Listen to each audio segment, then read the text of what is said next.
বাংলাদেশ থেকে নেপাল হয়ে Canada, Europe কিংবা অন্য দেশে পাঠানোর প্রলোভন দেখিয়ে এক মানব পাচার চক্র বাংলাদেশি তরুণদের ফাঁদে ফেলছে।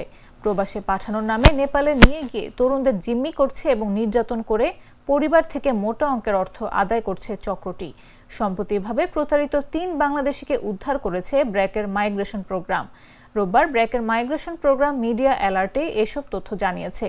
এমন পরিস্থিতিতে বিদেশগামীদের সচেতন থাকার আহ্বান জানিয়েছে বেসরকারি এই সংস্থাটি। ব্র্যাক বলছে, শুধু কানাডা নয়, ইউরোপ, আমেরিকা, অস্ট্রেলিয়া সহ বিভিন্ন দেশে নেয়ার কথা বলে নেপালে নিয়ে একইভাবে আটকে রেখে অস্ত্রের মুখে ভয়ভীতি ও নির্যাতন করে টাকা হাতিয়ে নেয়ার ঘটনা ঘটছে।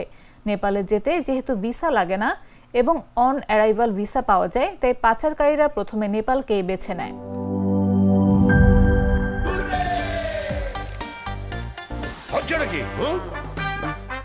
সিচুয়েশন যেমনই হোক, হুররে থাকলে নো টেনশন। মিল্ক ক্রিম আর এক্সাইটিং ফ্রুট ফ্লেভারে তৈরি হুররে ওয়েফারের মানচি টেস্টে আপনিও বলবেন টেনশন দূরে হয়ে যাক হুররে।